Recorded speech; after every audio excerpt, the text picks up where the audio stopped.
Assalamualaikum warahmatullahi wabarakatuh.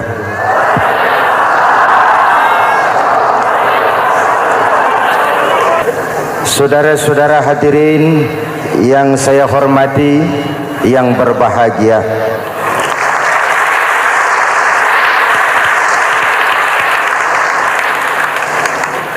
kali ini dalam suasana memperingati nuzulul Quran, setiap penganut agama mempunyai kitab-kitab yang suci atau dianggap sebagai suci. Semua agama, orang Nasrani punya kitab Injil, orang Yahudi punya kitab Taurat, orang Hindu punya kitab Weda, orang Buddha punya kitab Tripitaka, pengikut Konghucu punya kitab Tao Te Ching, orang Majusi pengikut Zoroaster punya kitab Zen Avesta, orang kebatinan punya kitab Serat Centani, Hidayat Jati atau Darmo Gandul. Kita umat Islam oleh Allah diberikan Al-Quran yang kita yakini sebagai kitab suci. Kunaon?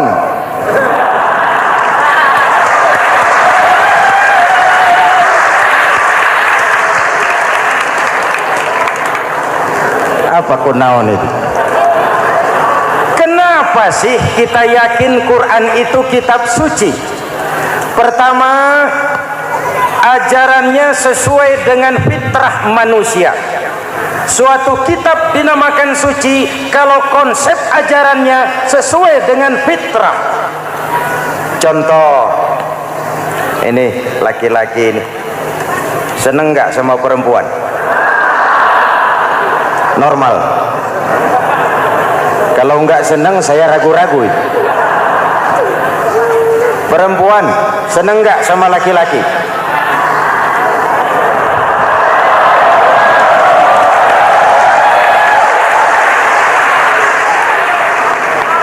Ini fitrah. Laki-laki suka perempuan, perempuan suka laki-laki. Quran memahami itu. Hai laki-laki, kau senang dengan perempuan. Hai perempuan, kau suka dengan laki-laki. Oke, lewat sini, lewat pintu yang disebut nikah. Kalau kitab suci melarang nikah, itu bertentangan dengan fitrah manusia. Maka dalam Quran, mulai dari umat sampai ulama dan segala profesi dianjurkan nikah.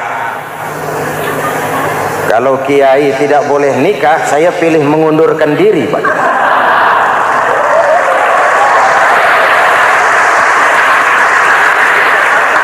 Itu bertentangan dengan fitrah. Lagian mubazir dikasih perabotan nggak dipakai.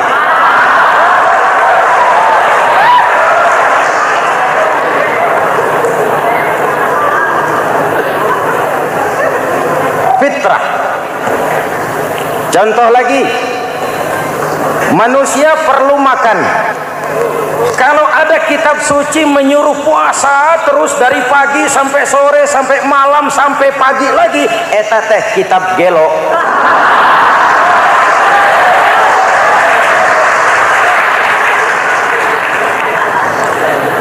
Quran sesuai dengan fitrah. Puasa mulai dari imsak sampai datang waktu maghrib. Puasa ngebleng dari pagi sampai sore sampai malam merusak kesehatan. Malam berpuasa boleh bergaul dengan istri. Kenapa? Fitrah. Kalau siang tidak boleh, malam tidak boleh, sebulan penuh panas kepala.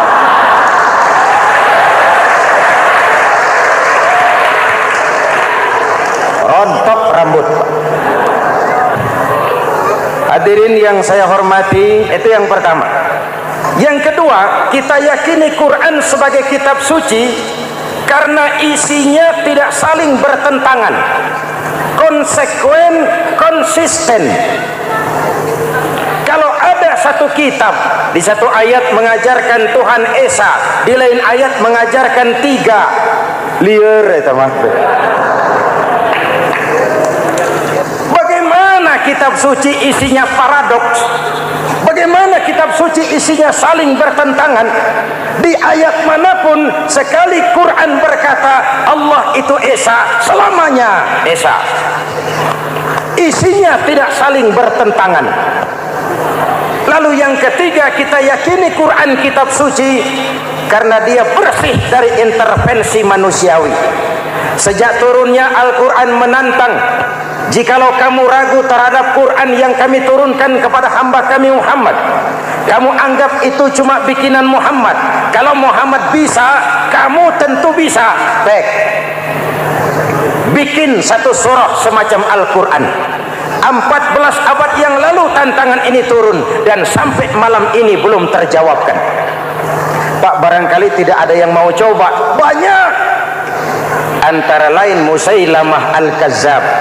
Dia mencoba membuat menandingi Al-Quran. Dia buat satu surah namanya surah Al-Fil. Bunyinya begini, bikinan Musailamah. Al-Fil wa mal-fil wa ma adraka mal-fil lahu khurtumun tawil wa lahu zail. Sudah berbentuk syair. Isinya apa? Al-Fil, gajah. Wa mal-fil, apakah gajah itu? Wa ma adraka mal-fil, tahukah kamu apa itu gajah? Lahu khurtumun tawil, dia punya belalai panjang. Walahu zail, dan dia punya ekor. Gak usah turun ayat begituan, orang tahu.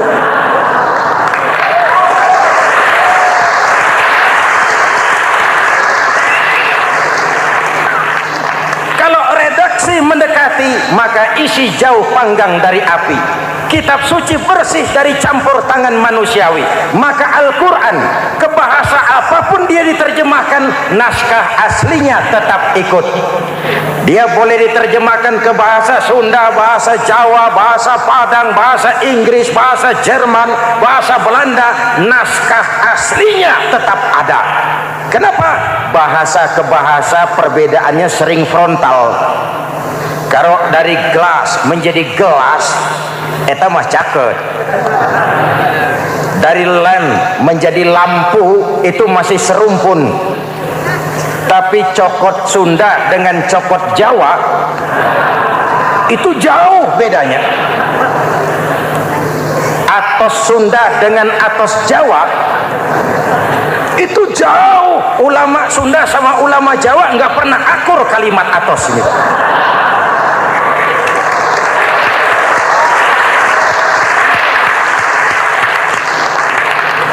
Inilah kebenaran janji Allah, inna nahnu nazzalna dzikra wa inna lahu lahafizun. Kami yang turunkan Al-Quran, kami yang akan menjaganya. Ribuan orang hafal Al-Quran. Lalu apa pesan-pesan misi utama Al-Quran? Pertama, menegakkan tauhid. Ini yang lebih dahulu, membentuk kualitas sumber daya manusia dengan menanamkan nilai-nilai keimanan, membebaskan dari ketergantungan kepada benda. Ya ayyuhan nasu ubudu rabbakumul ladzi khalaqakum. Hai manusia, Tuhanmu yang perlu kau sembah hanyalah Tuhan yang telah menciptakan kamu. Jangan menyembah Tuhan yang tidak pernah menciptakan kamu. Mengapa kau menyembah harta padahal dirimu lebih berharga dari harta? Kenapa kau menyembah pangkat dan jabatan padahal dirimu lebih berharga dari pangkat dan jabatan?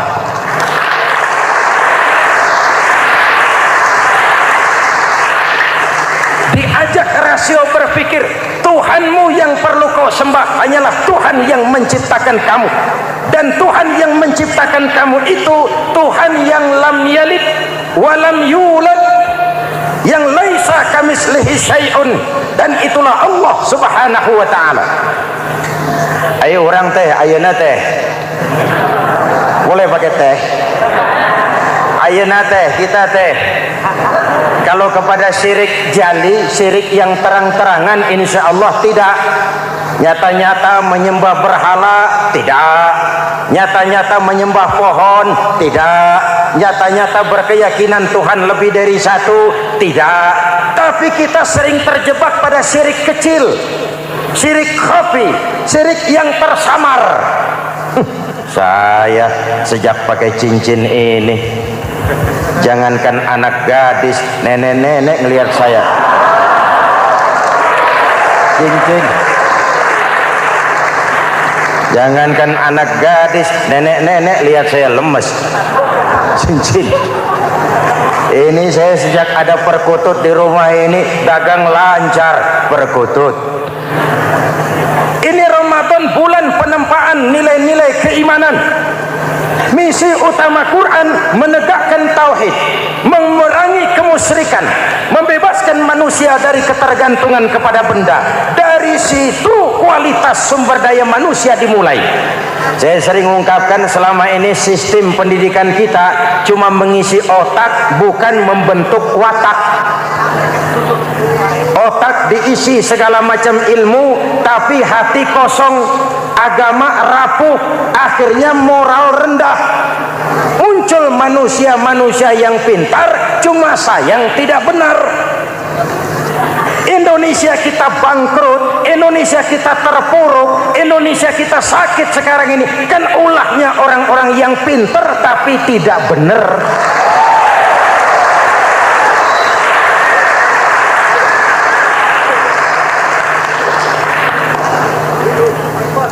Saya bicara kayak begini, ini bukan pidato politik, ini nurani politik naon kadut.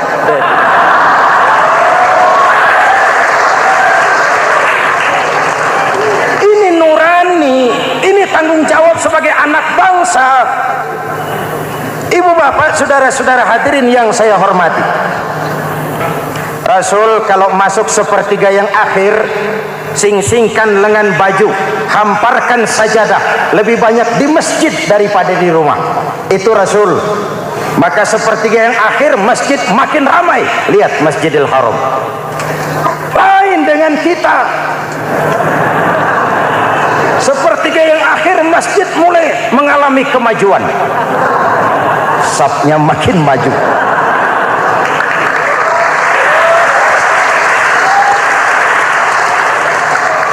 Pasar ramai, terminal beludak. Padahal sepertiga yang akhir itu puncak. Padahal di situ nilai tambah. Dan anggap ini Ramadan terakhir yang diberikan Allah kepada kita. Kenapa? Memang tidak ada jaminan tahun depan ketemu Ramadan lagi.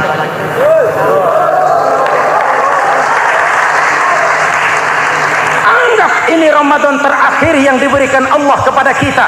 Tidak ada jaminan tahun depan Ramadan akan ketemu lagi. Tidak ada jaminan. Manfaatkan peluang ini untuk melakukan pemutihan. Semua kita melakukan introspeksi. Tidak tahu kita Ramadan tahun depan nanti masih ketemu apa tidak. Sebagaimana kita tidak tahu kita masih hidup atau tidak.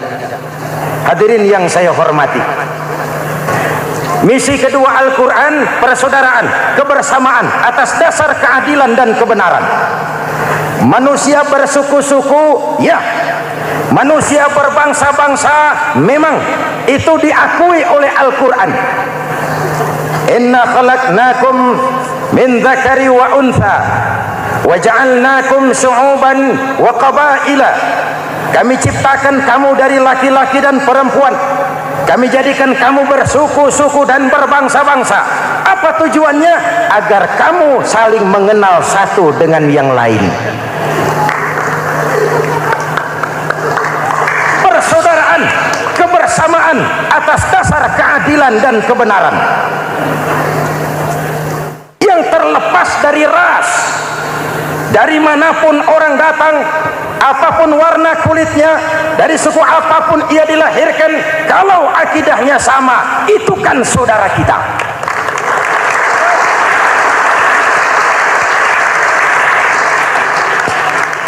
Seperti di masjid, kita tidak peduli dari mana kita datang. Yang datang dari kidul, madhab ngulon mang. Yang datang dari sebelah lor, madhab ngulon mang. Yang datang dari sebelah wetan, madhab kulon mang. Yang datang dari kulon, madhab ngulon. Bukan soal dari mana kau datang, tapi satu arah menghadapmu. Kau mau Betawi, mau Sunda, mau Jawa, mau Padang, mau Aceh, mau Batak, mau Ambon, kita satu nusa, satu bangsa, satu bahasa. Marilah kita jadi lem perekat buat lingkungan kita di saat keutuhan kita sebagai bangsa sedang dalam ujian berat. Semangat kebersamaan atas dasar keadilan. Tidak ada mayoritas menekan minoritas. Umat Islam itu kalau besar, dia mampu melindungi yang kecil. Kalau kecil, dia bisa menjaga diri.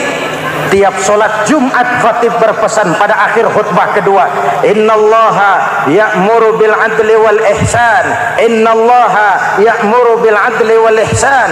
Allah memerintahkan kamu menegakkan keadilan dengan argumen, bukan dengan sentimen, mengajak bukan mengejek, merangkul tidak untuk tujuan memukul.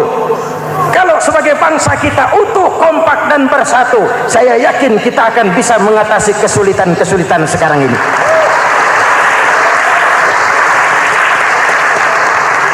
Kan kita prihatin kadang-kadang tawuran antar desa, antar RT, antar RW, antar kecamatan, sampai antar elit di atas. Makanya saya ulang lagi pesan ini, kalau elit di atas tawuran, jadilah penonton yang baik. Saudara-saudara kaum muslimin yang saya cintai, kita prihatin, kita seakan tercabut dari akar budaya kita sebagai bangsa. Kenapa kita yang berfalsafahkan Pancasila, kenapa kita yang berketuhanan yang Maha Esa tiba-tiba jadi beringas dan brutal? Ada maling ayam ketangkap, disiram bensin, dibakar hidup-hidup. Kok kita bisa begitu? Street justice, pengadilan jalanan mulai tegak.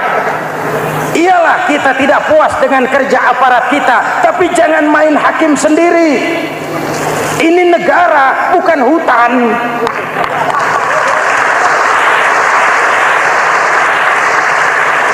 Jangan mencegah kemunkaran dengan menegakkan kemunkaran baru. Oleh hal-hal yang sepele yang mestinya kita bisa mencari jalan keluar dengan baik. Ayo luruskan saf, rapatkan barisan, satukan langkah, tautkan hati. Kita satu umat yang satu, diikat oleh Al-Quran. Hanya dengan kebersamaan kita akan mampu menata hari esok yang lebih baik atas dasar keadilan dan kebenaran. Dulu teh Muhammad Toha teriak takbir ngadepi Belanda. Bung Tomo teriak takbir ngadepi Belanda. Ayeuna takbir ngadepi batur sadulur salembur. Nanaunan.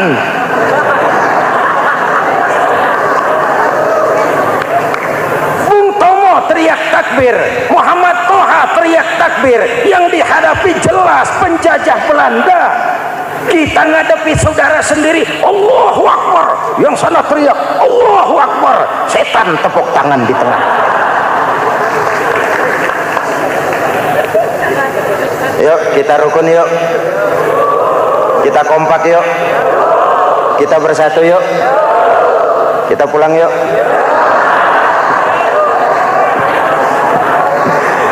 Ini misi kedua. Misi yang ketiga, Al-Quran membebaskan manusia dari gaya hidup sekuler.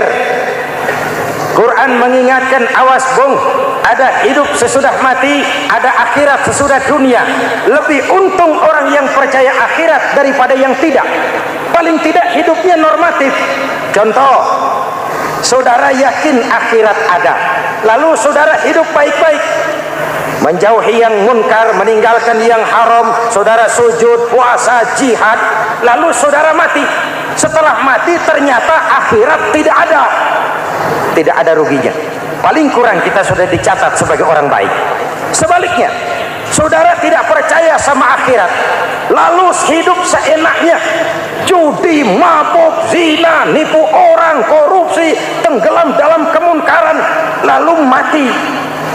Setelah mati ternyata akhirat ada. Kemana anjen? Lebih untung orang yang percaya akhirat ketimbang yang tidak. Hidupnya ada rem. Iya Pak, saya kepengen banyak uang, tapi kalau main judi nanti di akhirat bagaimana? Iya, saya kepengen jadi orang kaya, tapi kalau korupsi, nipu orang, buka peternakan tuyul, nanti di akhirat bagaimana? Gaya hidup yang berkeseimbangan, ada hidup sesudah mati dan ada akhirat sesudah dunia. Yang keempat, Quran membebaskan manusia dari belenggu kebodohan. Quran ayat yang pertama turun sudah berkata, Iqra, baca, kamu jangan jadi bodoh. Kebodohan menimbulkan kemiskinan, kemiskinan mendekatkan kepada kekufuran. Yang kelima, ini kado buat ibu-ibu, Quran mengangkat harkat, derajat dan martabat kaum wanita. Sebelum Quran turun, sebelum Islam datang, nasib wanita sangat menyedihkan. Dilahirkan hanya untuk melahirkan. Kalaupun berperan, peranannya tidak lebih segitiga. Dapur, sumur, kasur. Kasur, sumur, dapur. Dapur, sumur, kasur. Wanita dilecehkan, sekadar alat pemuas nafsu. Datang Islam, Rasul terenyuh, An-nisa imadul bilad. Wanita adalah tiangnya negara. Jikalau baik wanita, baik negara. Jikalau rusak wanita, hancur negara. Karena wanita, negara jaya. Betul? Karena wanita, negara hancur. Betul? Maka wanita adalah bidadari yang kadang-kadang setan. Kadang-kadang.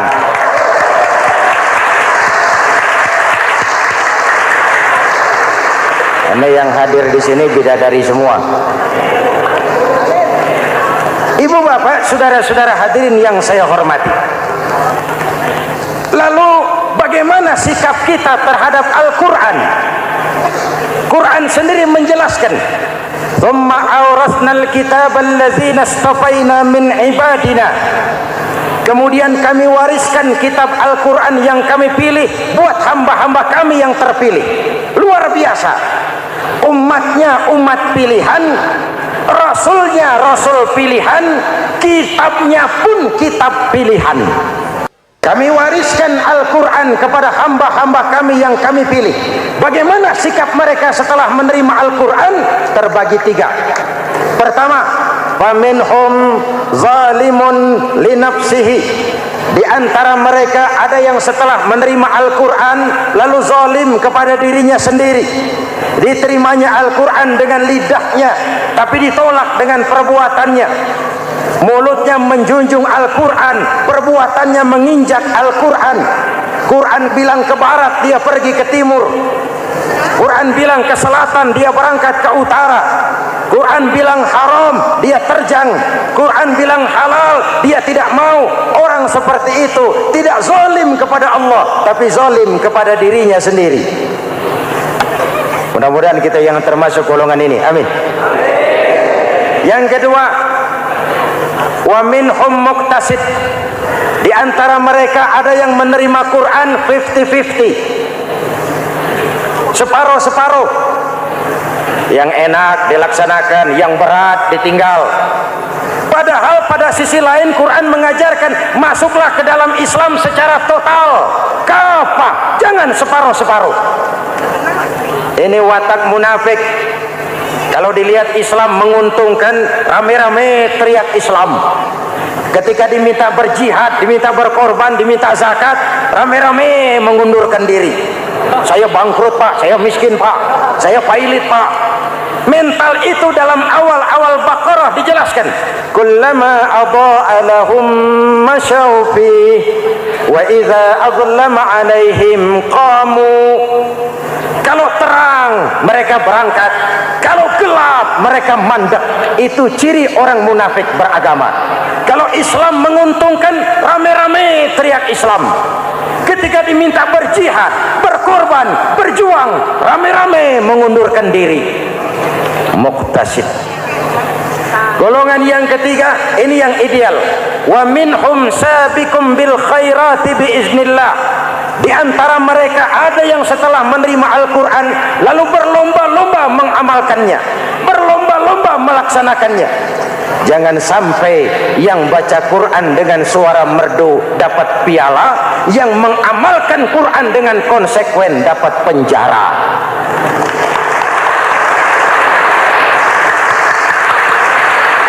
Itu ironi, itu menyedihkan, itu memilukan, dan itu memalukan. Pilihan terserah kita. Satu hadis Rasulullah mengajarkan begini: man ja'alal Qur'ana amamahu qadahu ilal jannah, wa man ja'alal Qur'ana khalfahu saqahu ilan nar. Siapa yang meletakkan Quran di depannya, dijadikannya Quran sebagai imam, Quran akan membimbing dia ke surga, surga dunia, lebih-lebih surga akhirat. Sebaliknya, siapa yang meletakkan Quran di belakang, dibelakanginya ajaran Quran, Quran akan mendorong dia ke neraka, neraka dunia, lebih-lebih neraka akhirat. Quran imam apa makmum? Kita makmum apa imam? Makmum ikut imam apa imam ikut makmum? Makmum ikut imam.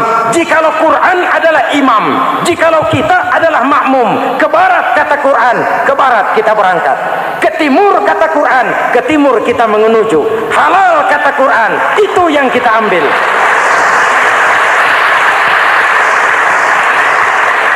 Mari kita jadikan Ramadan sebagai bulan di mana sedikit demi sedikit kita berupaya kembali menjadi generasi yang Qurani. Rasulullah pernah ditanya, kalau Tuhan wafat ya Rasul, kemana kami minta nasihat? Aku tinggalkan kamu dua nasihat. Satu yang diam saja, satu yang bisa bicara. Yang bisa bicara apa ya Rasul? Al-Quran.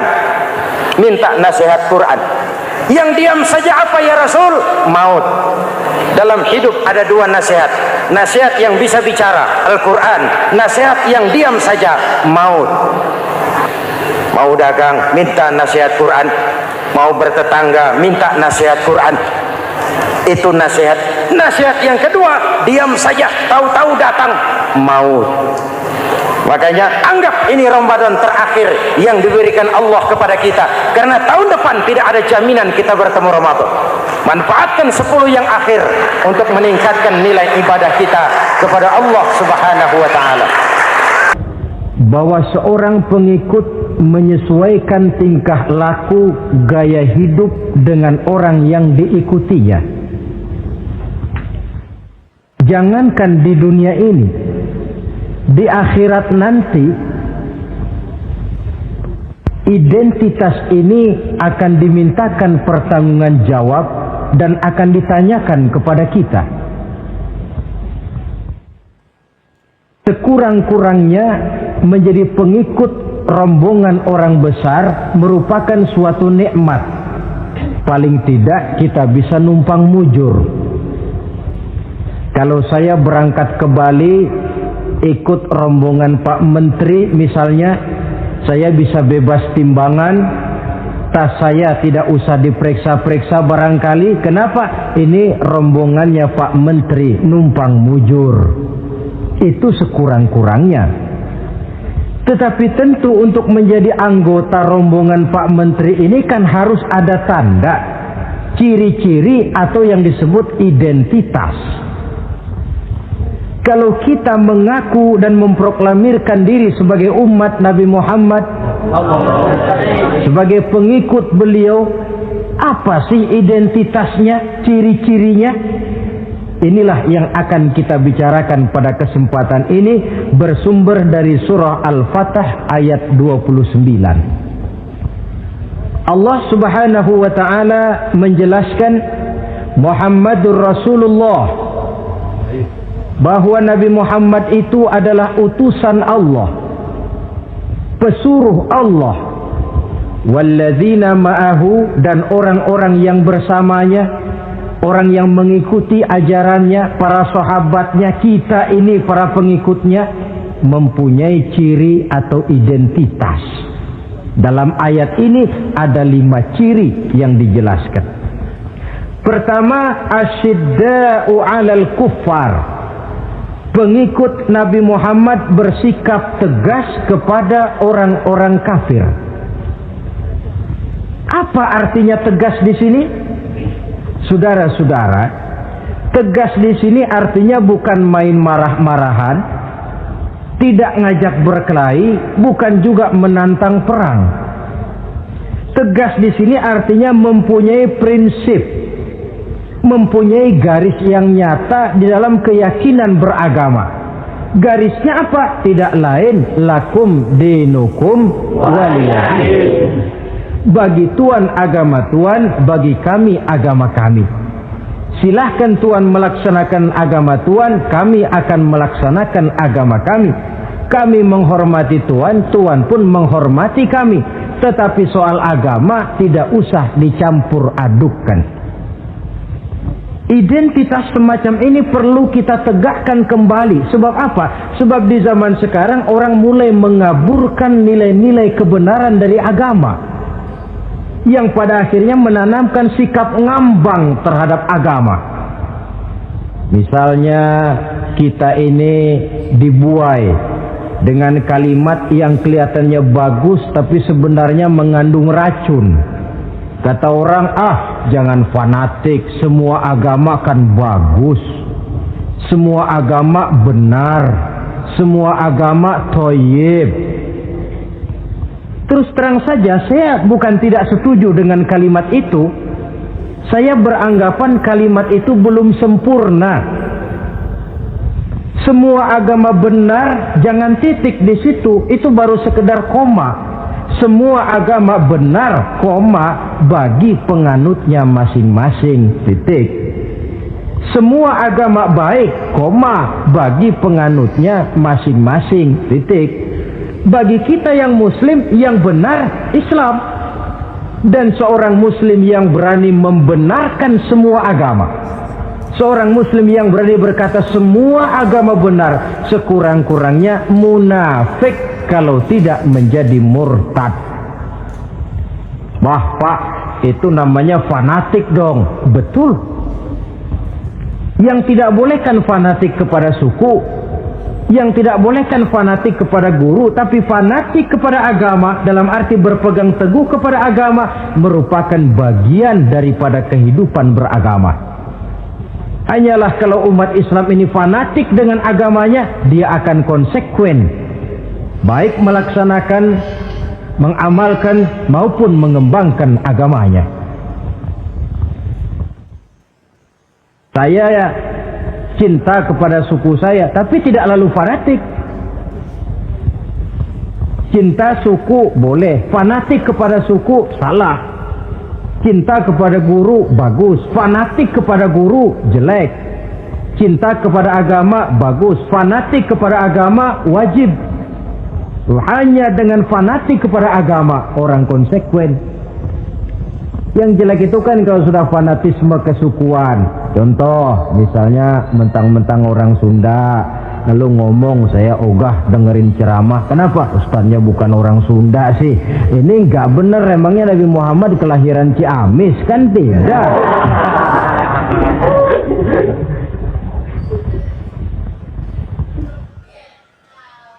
Toleransi ada tempatnya, tetapi tidak menyangkut masalah-masalah ritual, tidak menyangkut masalah-masalah ibadah. Soal bikin jalan umum, mari bersama saudara-saudara kita yang lain agama membangun puskesmas, mari bersama-sama menjaga keamanan, mari sama-sama. Tapi kalau sudah menyangkut masalah ibadah, kembali kita kepada prinsip lakum dinukum waliyadin. Bagi Tuhan silahkan melaksanakan agama Tuhan, kami pun akan melaksanakan agama kami. Silahkan menyebarkan agama, tetapi jangan kepada orang yang sudah beragama. Ini batas toleransi. Jangan menyebarkan agama kepada orang yang sudah beragama. Maka dalam sejarah sudah dibuktikan, alhamdulillah, kalau kita mau objektif menilai sejarah, ketoleransian umat Islam itu sudah dibuktikan oleh fakta sejarah. Tetapi tanpa harus mengorbankan nilai-nilai akidah, keyakinan-keyakinan yang harus kita jaga dan kita pertahankan. Taruhlah kita sekarang masih disanggup berkata dan berpendirian semacam itu. Anak kita, keturunan kita, generasi yang akan datang, jikalau ditanamkan rasa ngambang terhadap agama, lambat laun akan makin tipis nilai-nilai religius itu melekat di dalam jiwanya. Dan akibatnya akan rawan kemajuan macam apapun, modernisasi macam apapun, kalau sudah terlepas dari kaitan kehidupan beragama, tidak akan banyak menolong untuk mensejahterakan umat manusia. Asyidda'u 'alal kuffar, bersikap tegas kepada orang-orang kafir. Ini sikap yang pertama, identitas yang pertama. Yang kedua, ruhama'u bainahum, kasih sayang kepada sesama mereka. Kalau kepada orang kafir tegasnya bukan main, tapi kembali ke dalam, kembali kepada sesama muslim, kasih sayang setengah mati. Saling asah, saling asih, saling asuh, saling mengalah buat kepentingan yang lain. Ini sudah dicontohkan dalam sejarah ketika Rasulullah dan para sahabat hijrah ke Madinah. Orang Madinah yang menyambut kedatangan orang Makkah itu kan disebut Ansor. Betul apa betul? Lah orang Makkah ini yang hijrah ke Madinah disebut kaum Muhajirin. Apa orang Madinah menyambut kedatangan orang Makkah itu mentang-mentang orang asli Madinah lalu tolak pinggang? Kamu kemari pendatang ya, awas jangan bertingkah. Tidak. Masing-masing malah mencari saudara. Karena apa? Persaudaraan dalam Islam diikat dengan akidah. Artinya ini dari manapun orang datang, apapun warna kulitnya, bahasa apapun yang dia pakai, jikalau akidahnya sama, dia saudara kita. Hadirin, terus terang saja ya. Banyak orang-orang yang tidak senang kalau melihat umat Islam sampai bersatu. Maka segala macam cara mereka lakukan agar kita jangan bersatu. Terang-terangan menghantam Islam, tidak mungkin orang berani. Kenapa? Saya pikir sebodoh-bodohnya umat Islam, dia masih fanatik sama agamanya. Dia masih sanggup bilang, "Mas, gue emang gak sembayang, tapi agama gue lu hina, gue bacok lu." Itu kan positif, fanatisme agama namanya. Maka orang menghantam Islam itu lalu gak berani terang-terangan. Caranya belajar dari Van der Plas, belajar dari Snokor-Gronya. Mau menghantam Islam, masuk ke tengah-tengah umat Islam. Pakai peci, kalau perlu pakai sorban, pakai sorban. Tidak bisa assalamualaikum, latihan assalamualaikum. Hantam Islam dari dalam. Caranya, kalau perlu dibuatkan merek-merek Islam, yang mereknya Islam tapi tujuannya bikin kacau dalam Islam. Muncullah yang namanya Islam ingkar sunnah, muncul yang namanya Islam sejati, Islam, mereknya Islam, tujuannya bikin kacau dalam Islam. Kalau dia sudah mengkafirkan orang lain yang tidak sepaham dengan dia, tidak mau bermakmum kepada orang yang sepaham dengan dia. Kalau cara ini tidak kena, mereka putar lagu lama. Apa lagu lama itu? Lagu khilafiyah. Lagu lama itu supaya kita sengketa sesama kita, mempersoalkan hal-hal kecil, waktu terbuang, energi habis untuk mempermasalahkan hal yang tak pernah kunjung selesai. Sering kejadian toh di kampung-kampung, yang satu pakai usolli, yang satu tidak, lalu pisah RT. Yang satu azan sekali Jumatan, yang satu 2 kali, lalu bangun masjid lagi. Yang satu kunut, yang satu tidak, asah golok.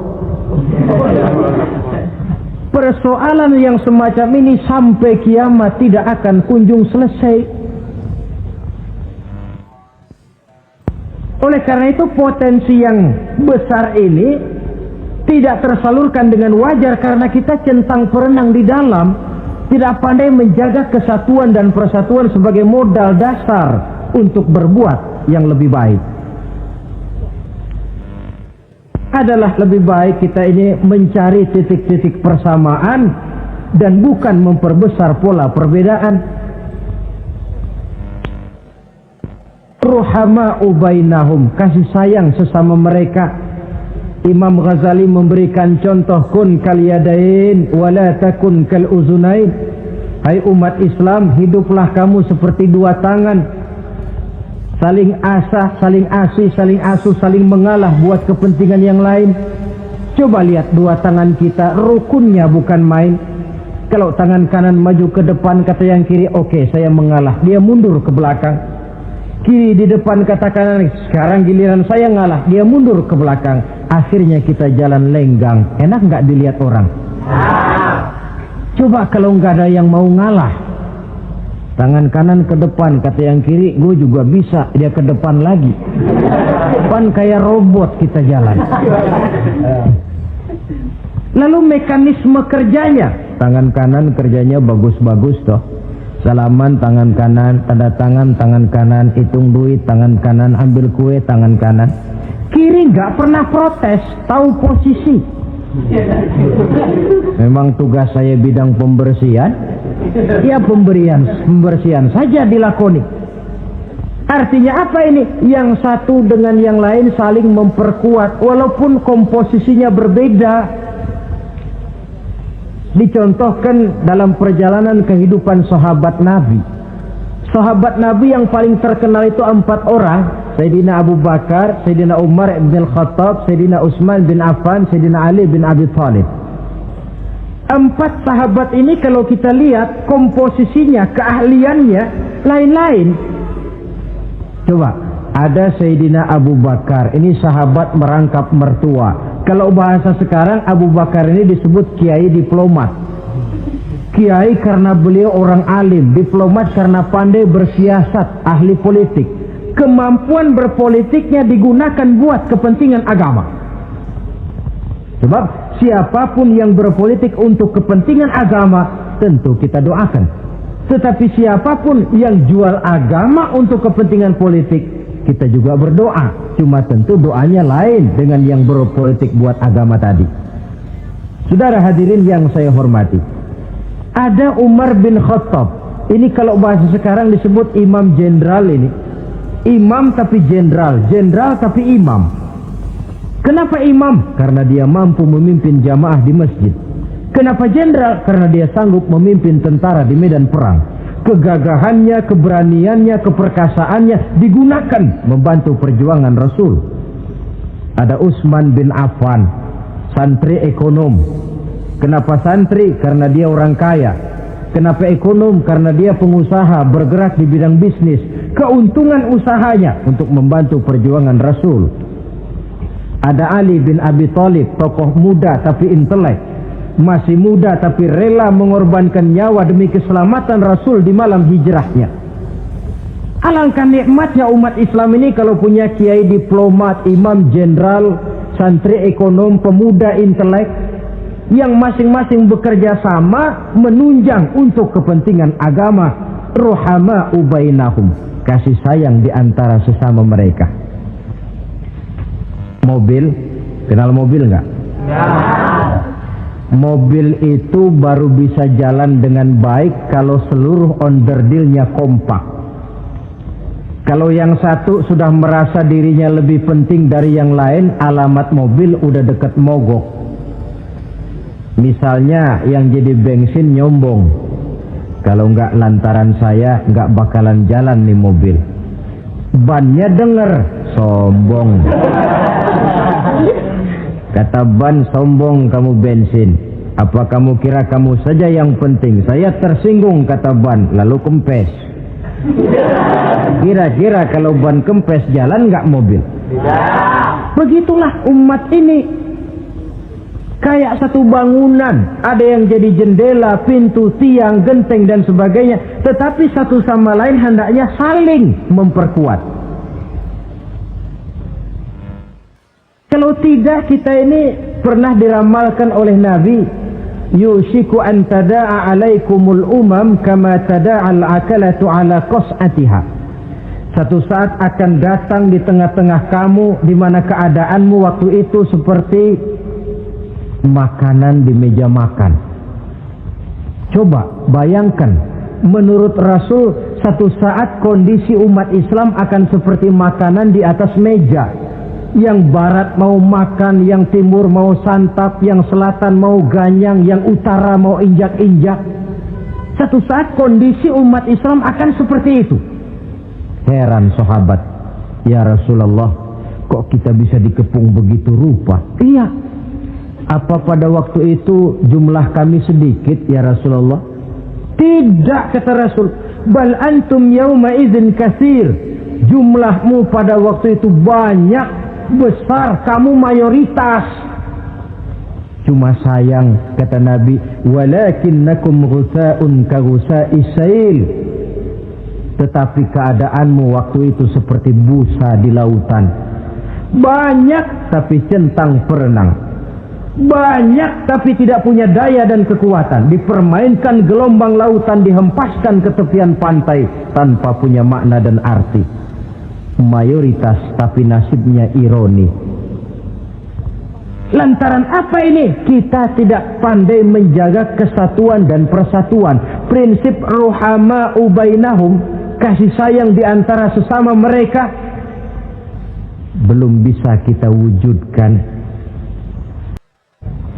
Oleh karena itu, hadirin yang saya hormati, identitas yang kedua ini mari kita tegakkan, menggalang kesatuan dan persatuan untuk kejayaan agama yang kita cintai.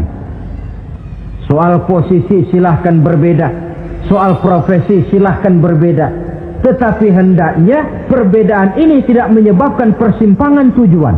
Satu sama lain saling memperkuat.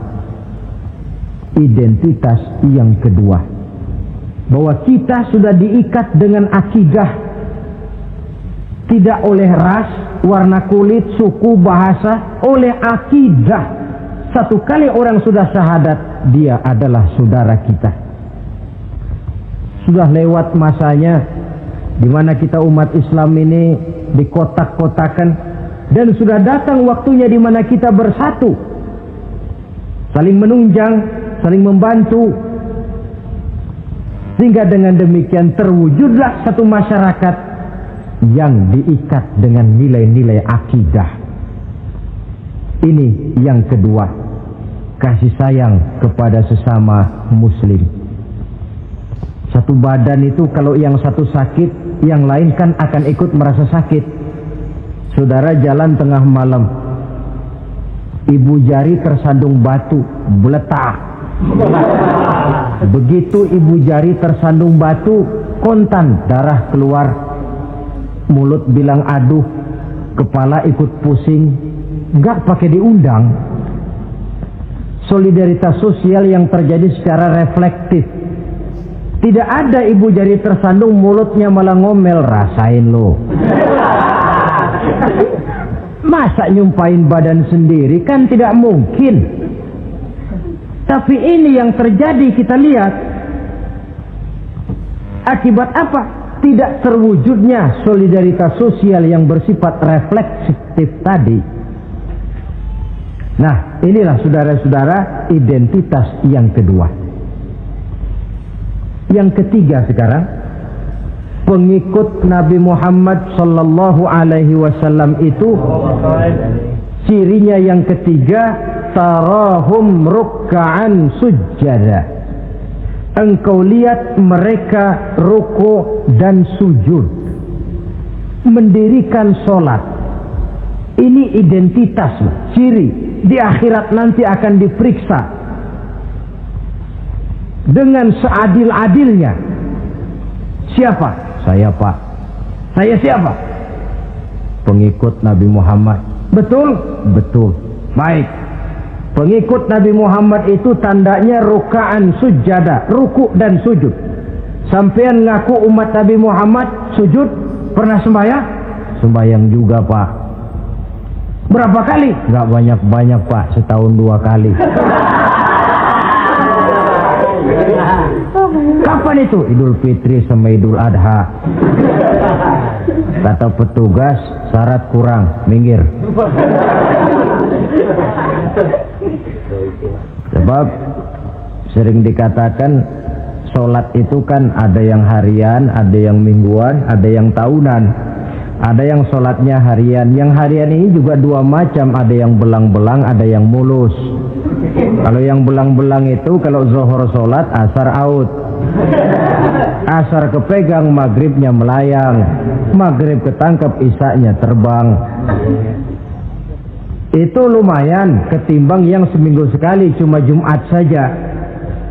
Yang Jumat pun agak lumayan lah daripada yang setahun 2 kali cuma Idul Fitri dan Idul Adha.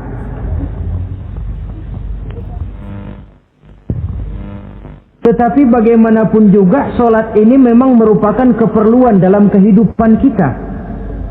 Ciri identitas yang memperkaya kepribadian. Pengikut Nabi orangnya ruku dan sujud. Sehingga di zaman sahabat tadi kondisi mereka digambarkan kalau siang seperti kuda perang, tetapi kalau malam seperti pendeta. Maksudnya apa? Di medan perang mereka gagah, tapi kalau sudah ruku dan sujud bukan main khusyuknya. Ruku dan sujud. Dengan kata lain, ciri pengikut Nabi Muhammad orangnya mendirikan sholat. Nah, masalahnya sekarang apa perlunya sholat dalam kehidupan kita? Yang jelas dia untuk menggembirakan Allah kok. Se-ASEAN orang tidak ada yang sholat, Allah tidak akan berhenti jadi Tuhan. Manfaatnya akan kembali kepada kehidupan. Nah, apa perlunya sholat dalam kehidupan kita? Ada beberapa hal yang bisa kita angkat ke permukaan tentang perlunya sholat ini. Jadi sholat itu perlunya kita, sehingga suatu saat nanti kita tidak lagi berkata saya wajib sholat, tapi kita akan berkata saya perlu sholat. Apa perlunya sholat dalam kehidupan kita? Pertama, sholat itu membuat orang rendah hati, tidak melonjak menjadi angkuh dan sombong. Yang kedua, sholat itu membuat orang tahu diri. Yang ketiga, sholat itu mendatangkan ketenangan jiwa dan ketentraman batin lantaran orang punya sandaran vertikal kepada Allah. Sehingga agama menekankan benar ini bukan cuma untuk kita, tapi juga anak kita, keturunan kita. Sehingga Nabi mengajarkan, ajari didik anak-anakmu sholat pada umur 7 tahun. Kalau umur 10 tahun mereka sudah berani meninggalkan sholat, pukul. Bukan dengan tujuan menyakiti, tapi mendidik anak supaya disiplin dengan sholatnya. Kayaknya kita yang hidup di zaman serba modern ini, soal anak mau sholat atau tidak, kayaknya orang tua itu, kalau istilah anak sekarang, cuek-cuek aja. Jarang yang mengadakan inspeksi, pengecekan anaknya sudah sholat apa belum. Lalu sholatnya disiplin apa tidak. Jarang yang memberikan sugesti dan rangsangan supaya anaknya mendirikan sholat. Saya jarang mendengar orang tua muslim yang berkata, nak, kalau kau hafal Fatihah dengan artinya bapak beliin sepatu baru. Nak, kalau kau hafal juz amma, bapak beliin sepeda. Sugesti untuk hal-hal yang bersifat agama sangat langka. Tapi kalau sudah hal-hal yang bersifat umum, wah, nah, kalau kamu lulus nanti SD ya, kita piknik ke Tangkuban Perahu, lulus SMP tur ke Bali, lulus SMA piknik ke Singapura. Rangsangan dan dorongan, baguslah itu. Tetapi alangkah akan lebih bagusnya jika untuk hal-hal yang bersifat agama kita pun sanggup memberikan sugesti, rangsangan dan dorongan kepada anak-anak kita. Sehingga sejak kecil mereka sudah terbiasa dengan sholat.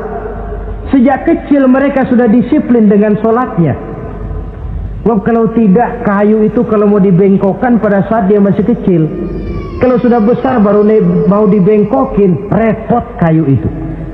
Membentuk orang soleh itu harus dimulai sedini mungkin. Karena itu salah satu fungsi solat Allah jelaskan, inna sholata tanha 'anil fahsya wal munkar. Bahwa solat yang dikerjakan dengan betul mampu mencegah manusia dari perbuatan yang keji dan munkar. Jadi dengan kata lain orang yang disiplin dengan solat, terpeliharalah dirinya dari perbuatan yang keji dan munkar. Hadirin yang saya hormati, suatu kenyataan barangkali yang memang tidak bisa kita pungkiri, bahwa kemajuan ilmu pengetahuan dan teknologi sekarang ini makin mengagumkan. Dunia seolah-olah telah dirombak oleh manusia dari sebuah daerah kosong menjadi gedung-gedung pencakar langit yang tinggi. Orang sudah bertandang ke bulan, dan dalam beberapa tahun mendatang boleh jadi akan bertandang pula ke planet-planet lainnya. Kekurangan air minum bisa diatasi dengan penyulingan air laut. Kekurangan areal pertanian bisa diatasi dengan merombak gurun pasir yang gersang dan tandus menjadi sawah ladang yang menghasilkan kebutuhan hidup manusia. Tapi seiring dengan itu menjadi pertanyaan, makin sejahterakah umat manusia? Tercapaikah kebahagiaan? Pada sisi lain kita melihat kemajuan itu melahirkan hal-hal yang tidak kita harapkan. Apa yang kita sebut dengan penyakit dunia modern, yang rupanya makin banyak dokter, makin banyak juga penyakit, makin banyak rumah sakit, makin aneh nama penyakit. Pola yang paling berbahaya ialah jikalau kemajuan itu menyebabkan manusia sampai mendewa-dewakan ilmu dan teknologi. Dan ini yang sering saya istilahkan dengan berhala abad 20. Kalau dulu orang menyembah berhala yang namanya Latta, Uzza, Manat, Hubal, orang zaman sekarang secara tidak langsung banyak yang menjadi penyembah komputer, penyembah sains dan teknologi, mendewa-dewakan otak, lalu lupa bahwa sepanjang yang bisa dilakukan oleh manusia adalah berusaha dan berusaha, sementara ketentuan mutlak datang dari Allah Subhanahu wa ta'ala. Disinilah perlunya ruku dan sujud, agar manusia tahu benar hakikat dari mana dia datang, di mana dia sekarang, mau apa dia di sini, dan kemana dia akan pulang. Oleh karena itu, pada kesempatan ini saya mengajak, marilah identitas ini kita tegakkan dalam diri kita, menjadi pengikut yang ruku dan sujud di hadapan Allah. Sebab di sana terdapat sumber kekuatan, baik dia kekuatan batin, kekuatan jiwa, kekuatan dalam semangat perjuangan, kekuatan dalam menegakkan yang ma'ruf dan menghancurkan yang munkar. Sandaran kita kepada Allah. Saudara mungkin masih ingat ketika Rasulullah dan Abu Bakar hijrah, mereka berdua tidak langsung ke Madinah tapi berada di Gua Sur 3 malam 2 hari lamanya.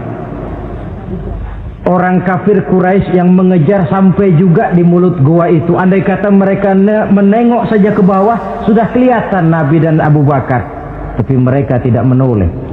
Nabi dengan mantap berkata kepada Abu Bakar, la takhaf wa la tahzan ya Abu Bakar, innallaha ma'ana. Abu Bakar, kau tidak usah takut, tidak usah sedih, Allah bersama kita. Ucapan ini mantap kalau diucapkan oleh orang yang ruk'an sujadah, benar-benar sujud kepada Allah, mempunyai backing yang tidak kepalang tanggung, yang serba maha. Yaitu kalau memang saudara perlu cari backing, jangan kolonel tanggung, jangan brigjen tanggung, carilah backing yang serba maha, maha gagah, maha kaya, maha tahu, maha segala-galanya. Berbackinglah kepada Allah saja dengan jalan ruk'an sujadah, ruku' dan sujud dalam kehidupan ini. Ini identitas yang ketiga. Yang keempat sekarang, pengikut Nabi itu apa tandanya? Yabtaghuna fadlan minallah wa ridwana. Mereka selalu mencari karunia dan keridhaan Allah. Karunia dan keridhaan. Jadi tidak hanya mencari sekedar karunia, tetapi juga mencari ridho. Oleh karena itu seorang pengikut Rasul, di dalam dia berdagang misalnya, dibatasi oleh pertanyaan, cara saya ini Allah ridho apa tidak? Dia cari rezeki, dibatasi oleh pertanyaan, Allah ridho apa tidak? Dia menginginkan jabatan yang tinggi, tapi tetap dalam kerangka pertanyaan, kalau cara ini Allah ridho apa tidak? Sehingga tidak lantas menghalalkan cara apapun halal asal tujuan tercapai, itu kan caranya PKI. Asal tujuan tercapai cara apa saja halal. Seorang muslim pengikut baginda Nabi tidak diajarkan semacam itu. Kenapa perlu mencari keridhaan Allah, karunia yang Allah ridho? Karena apapun yang kita pakai, apapun yang kita makan terutama, jikalau bersumber dari sesuatu yang Allah tidak ridho, katakan yang haram misalnya, akan mempengaruhi gaya dan gerak hidup kita.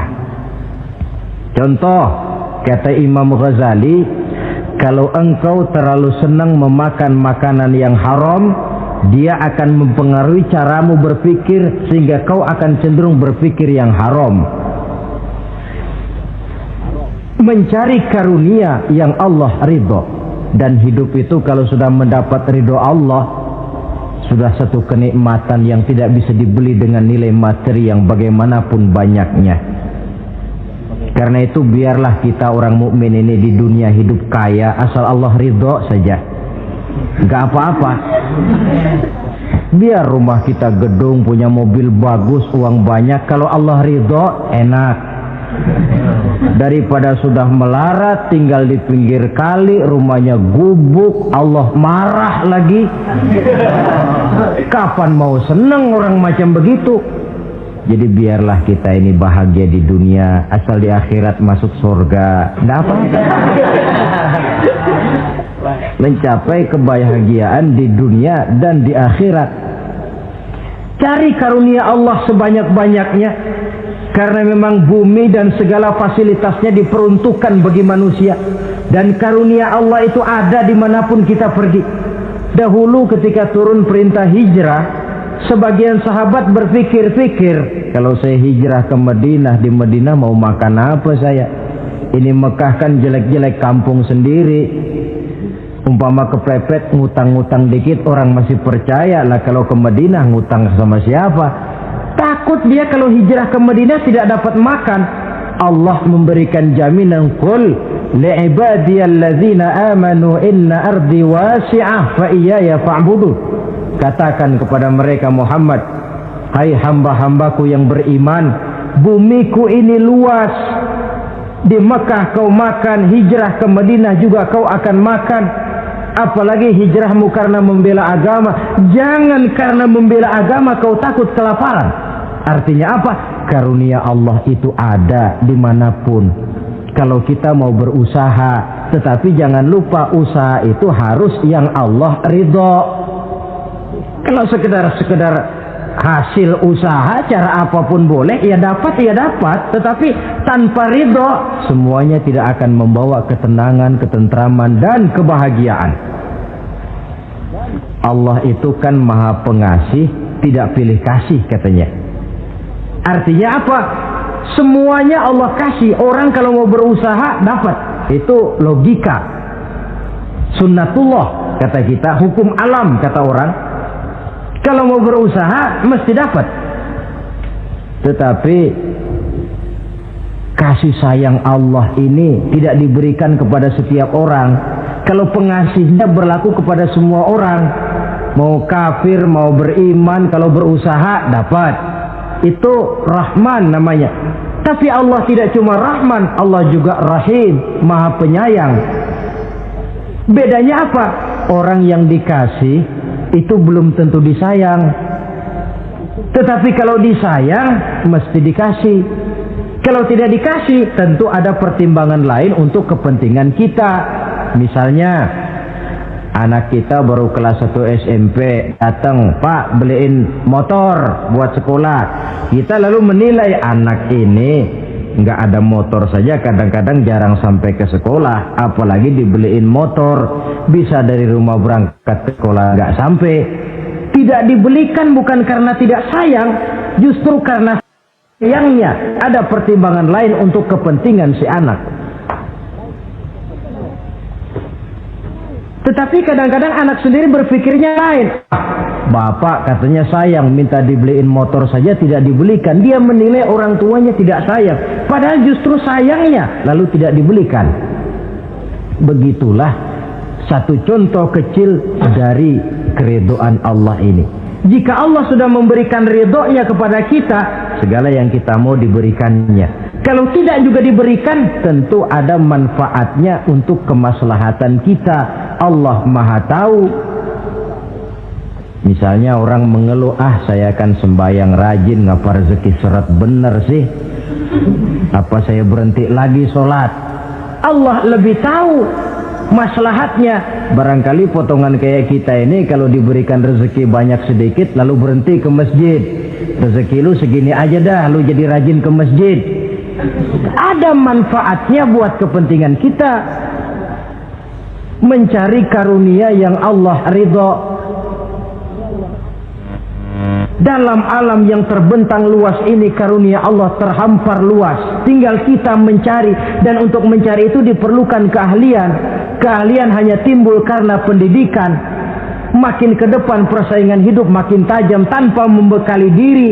Terutama generasi kita yang akan datang, anak-anak kita. Boleh jadi mereka akan tersudut ke pojok-pojok kehidupan untuk kemudian lebih banyak jadi penonton daripada sekedar pemain. Dan kerugian akan kembali kepada kita. Karena itu cari karunia Allah sebanyak-banyaknya, tapi dengan garis bawah yang Allah ridho. Sekali lagi, carilah karunia Allah sebanyak-banyaknya dalam kehidupan ini, tetapi dengan menggarisbawahi yang Allah ridho. Inilah identitas yang keempat. Yang kelima sekarang, identitas yang terakhir, simahum fi wujuhihim min atharis sujud. Di muka mereka ada tanda bekas sujud. Ini pengikut Rasulullah sallallahu alaihi wasallam. Bekas sujud, iya. Apa bekas sujud itu? Apa jidatnya hitam kebanyakan sujud? Mungkin. Karena rajin sujud lalu berbekas. Boleh jadi, tapi soal hitam di jidat sih gampang digosok-gosok. Yang terpenting asarus sujud di sini dalam bentuk sikap mental. Apa sikap mental yang saya maksud? Orang yang rajin sujud itu lalu membekas dalam kehidupannya pengaruh sujud.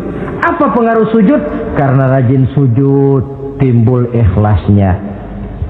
Kalau sudah berbuat, yang penting itu Allah.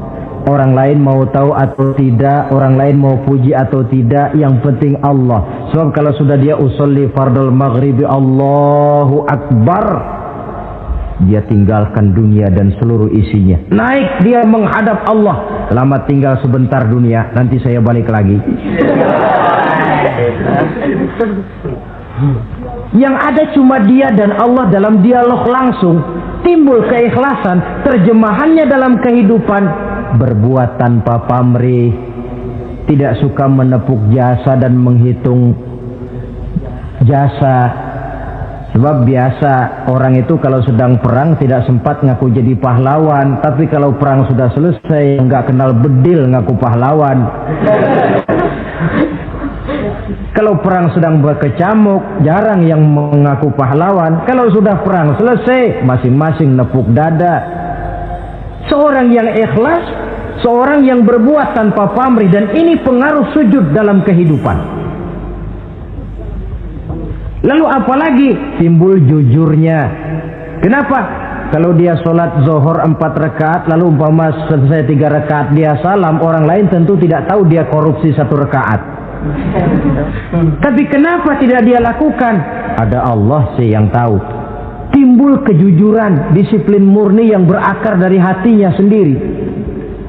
Lalu apa lagi? Kesabaran. Dilatih lewat sholat. Kalau belum selesai 4 rakaat, jangan berhenti sholat isya umpamanya. Dan banyak lagi pengaruh-pengaruh asarus sujud. Ini di dunia. Di akhirat nanti kata Nabi, inna ummati ya'tuna yaumal qiyamah ghurran muhajjalin min asaril wudu. Umatku di hari kiamat nanti akan datang menghadap Allah dengan muka berseri-seri dari sebab air wudu. Mukanya bersinar-sinar karena di dunia rajin wudu. Sehingga barangkali di akhirat nggak perlu ngaku-ngaku kita. Ya Rasulullah, saya umatmu, tidak perlu. Rasulullah lihat sendiri, wah ini mukanya bersinar-sinar. Ta'ali ummati, umatku sini, umatku sini. Kalau di dunia rajin kena air wudu. Ya rajin wudu artinya kan rajin sholat. Masa ada orang wudu aja nggak sholat, kan model. Kalau muka tidak pernah tersentuh wudu, kalau muka tidak pernah sujud, teriak-teriak kita mengaku ya Rasulullah saya umatmu ya Rasulullah. Kata Rasulullah, nggak ada umat saya yang dekil kayak sampean.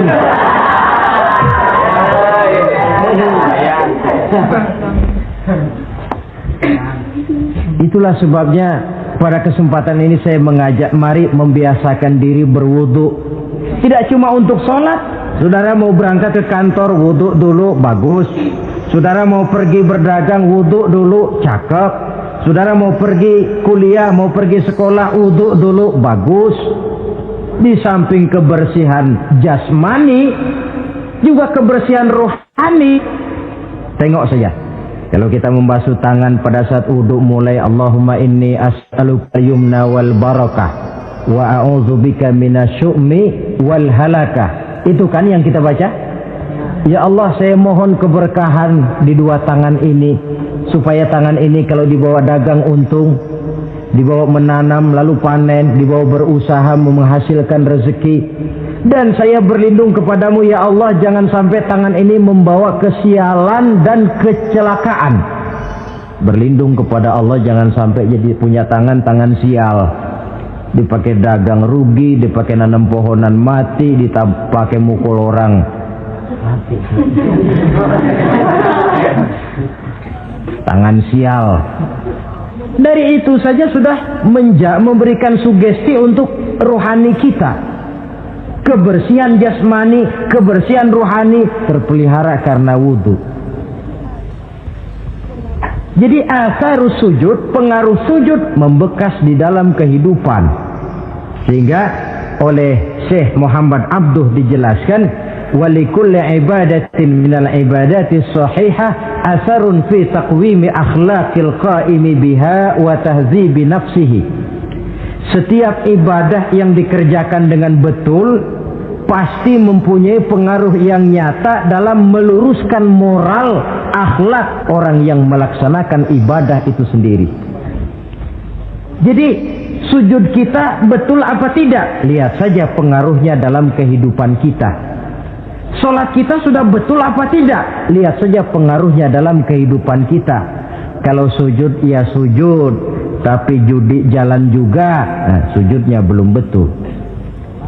Waktunya sholat ya sholat, waktunya mabuk, sholatnya belum betul.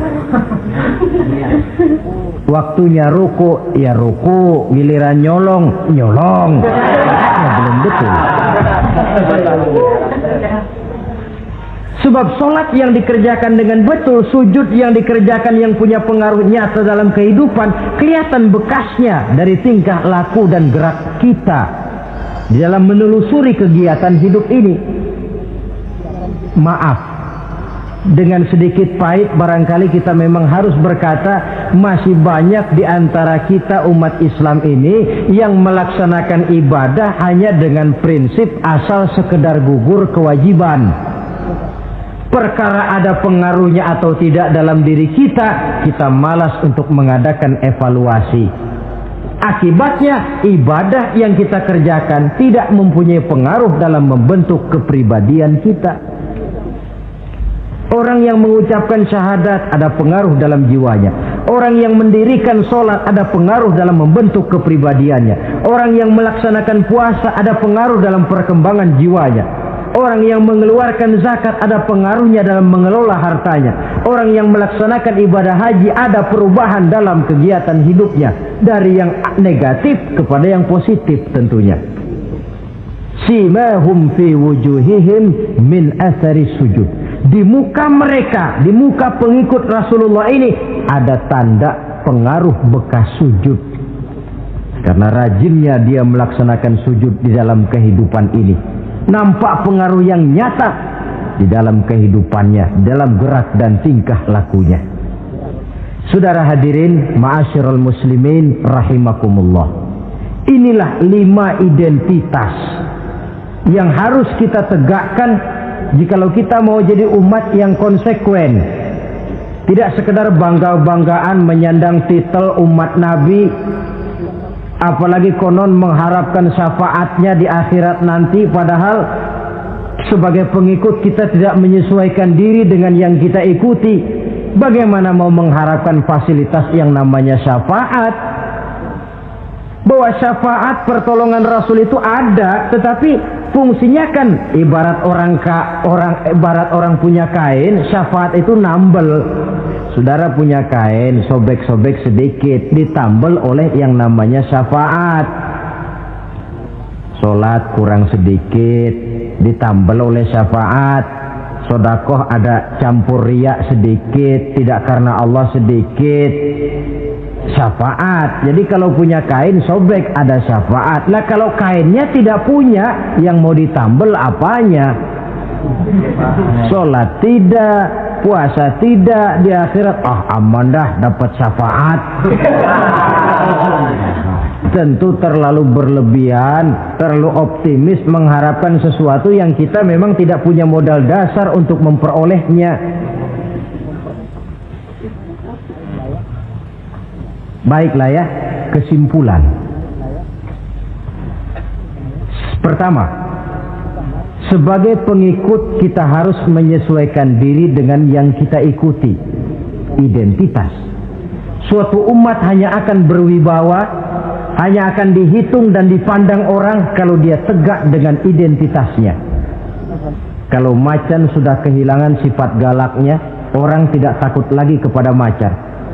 Dan kalau kambing sudah kehilangan sifat jinaknya, banyak orang takut miara kambing. Kalau umat Islam sudah kehilangan identitasnya, dia akan menjadi umat yang kehilangan wibawa dan tidak pernah ditakuti oleh musuh-musuhnya. Seenaknya saja orang mengacak-acak kehidupan kita sebagai umat kalau tidak punya identitas. Yang kedua, kesimpulan yang kedua, identitas itu bisa kita ringkaskan. Pertama, tegak dengan keyakinan inna dina indallahil Islam. Menumbuhkan fanatisme agama dalam arti berpegang teguh kepada agama. Menempatkan toleransi pada tempatnya yang wajar. Tidak mencampur adukan semua agama. Tegas di dalam mempertahankan akidah.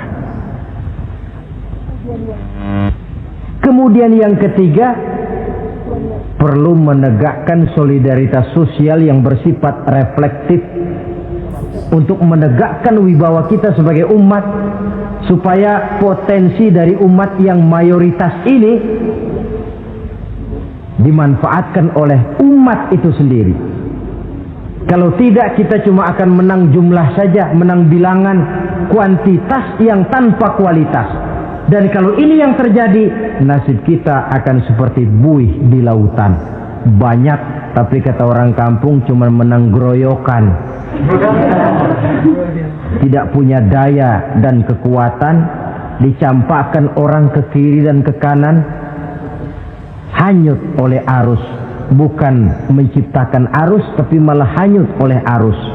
Bukan menciptakan model, tapi malah mengikuti model. bukan menciptakan irama tersendiri, malah diatur oleh irama orang lain. Ini yang menyebabkan ironi.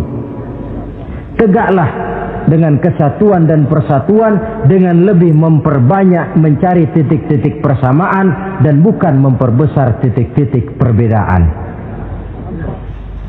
Yang keempat, rukuk dan sujud sebagai sandaran vertikal kepada Allah.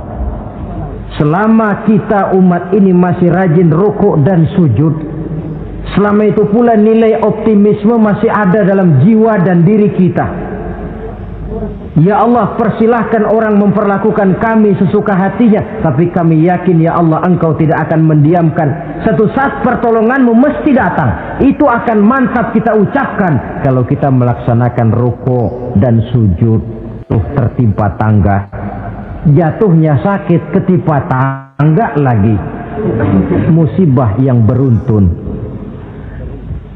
Rukuk dan sujud sebagai sandaran vertikal. Yang kelima, karunia Allah dan keredoan Allah jangan dipisah. Cari karunia sebanyak-banyaknya, tetapi dalam batas-batas yang diridhoi Allah. Sebab kalau tidak, karunia itu akan makin membuat kita jauh dari Allah. Ilmu karunia itu. Tapi kalau tidak diridhoi Allah, Nabi ingatkan, man izdada ilman wa lam yazdad huda, lam yazdad minallahi illa bu'da. Orang yang bertambah ilmu tapi tidak bertambah hidayah, dia hanya akan semakin jauh dari Allah. Jauh dari Allah menimbulkan kegersangan dalam jiwa, kepanasan dalam hati, sehingga jauhlah kita dari ketenangan hidup. Karunia yang Allah ridho, dan Islam melarang umatnya untuk berpangku tangan menunggu keajaiban dari langit.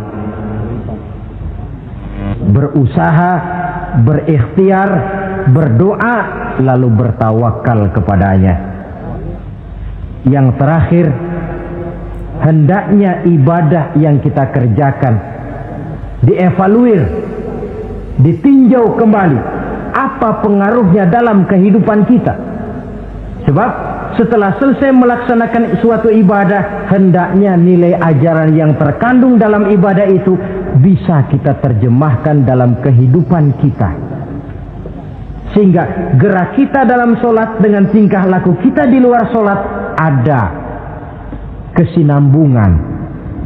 Gerak kita di dalam bulan Ramadan dengan tingkah laku kita di luar Ramadan ada kesinambungan.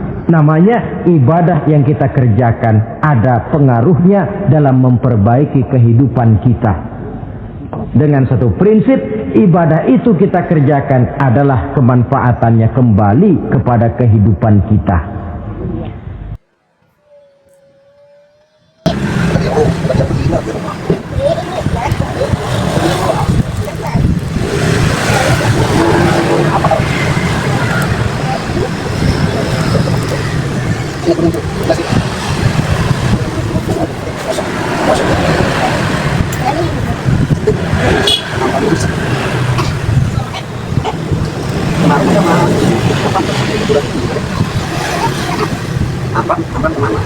Mana saya sampai kaki sakit ya.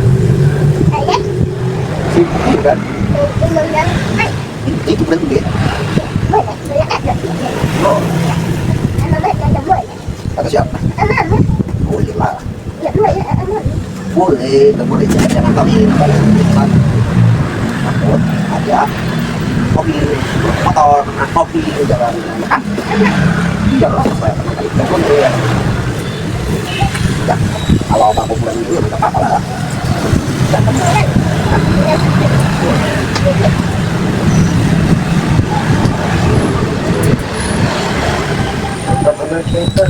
Orangnya siapa terbuat? Orang akan berbuat.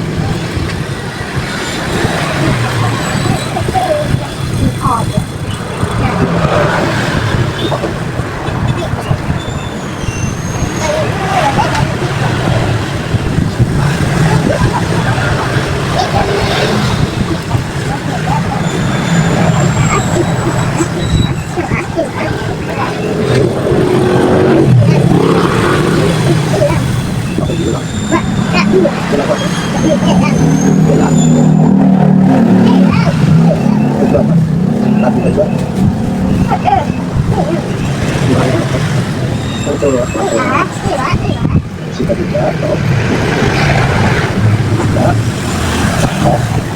Wah ya. Ayo. Đi ăn thợ. Ăn một khói à? Bắt ăn. Vậy vậy nó rồi vậy. Nó rồi mình ăn hết. Mất rồi ăn hết. Mất rồi.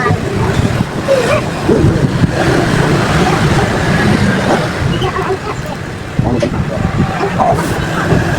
Mau makan apa?